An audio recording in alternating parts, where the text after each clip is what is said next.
What is going on, guys, and welcome back. My name is Robert. The two biggest reasons that millennials don't invest, or should I say younger people don't invest. Number one, they don't have the capital, or they're too busy paying off student loans.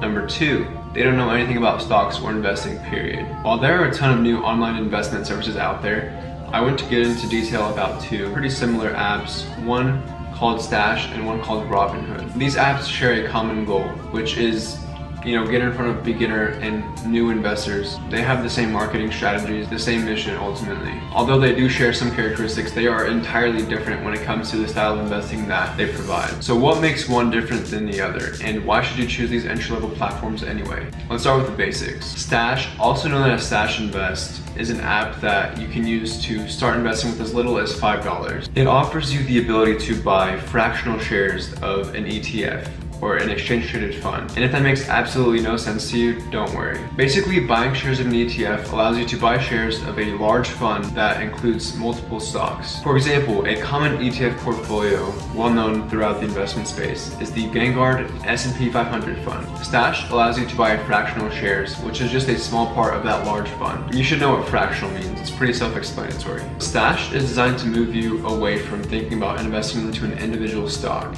It makes you want to base your investment decision off of things that you like, things that you believe in, and things that you want. And those are literally the three categories that they use to label their investments. I believe, I want, and I like. Stash also renamed the investments inside of these categories with simple names. For example, First Trust NASDAQ Cybersecurity ETF is labeled as Data Defenders, and you can find it under the I Believe category. And I've made a video talking about how they make it easy to understand, and pretty much for anyone that's starting out, not gonna have any issue navigating throughout the interface. So what's the catch? Stash Invest charges you $1 to basically run the platform. Once your account reaches $5,000, they're going to charge you 0.25% of your balance. Now that you're more familiar with what it is that Stash does, let's move on. Robinhood is an online stock brokerage similar to its competitors TD Ameritrade and E-Trade. However, unlike its competitors, Robinhood allows you to buy and sell stocks completely commission-free. And there's also no minimum balance that you need to maintain your account. This happens to be the first platform in which that I've seen it operating the way it does. Unlike Stash, there's not any section where you can find a bunch of investments put together. This is a real deal. You have access to over 5,000 US traded stocks. My personal opinion is that it is difficult to navigate. You're not going to know what to look for and how to make calculated investments. Robinhood's interface emphasizes on real market data, but not much else. If you navigate to a specific stock, you'll find some headlines and some articles written about that stock, but nothing to really help you base a calculated decision on an investment.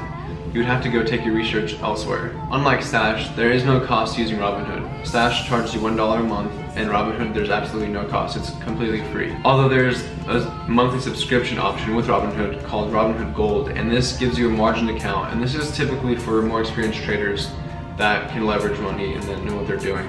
So after watching this incredibly boring review, which app is best for you to use? Let's tackle the #1 concern for new investors, which happens to be money. If you feel like you don't really have that much cash to start investing, you'll probably tend to like Stash a little bit more with their promise that $5 a week is all you need to start investing. You basically start by putting $5 into different ETFs each week and diversifying your portfolio. With time, you'll see your account grow and you'll get a better understanding of how the markets work and how investing works. My honest opinion is that Stash is the better app for beginners because it offers you an educational tool that pretty much covers anything you need to know related to the stock market. I've pretty much read everything that Stash has to offer, and I've gained quite a bit of knowledge there. I mean, nothing life-changing. So I'd suggest that you download both of these apps and you have a look for yourself. You have to be 18 or older to download these and open an account with them. For my viewers younger than 18, it does not hurt to start doing some research on investing in general. It'll benefit you tremendously once you do reach that age. Do as much research on your own as possible and take every review and every opinion into account. The worst thing that can happen from this experience is you learn a little bit about stocks and investing. So I have linked both Stash and Robinhood down below for those of you that are curious and want to start, and maybe that's why you're watching this video. Thank you so much for watching all the way through. Don't forget to hit the like button and of course subscribe to this wonderful channel that brings insight on how to change your life. Have a great day and I will see you next time.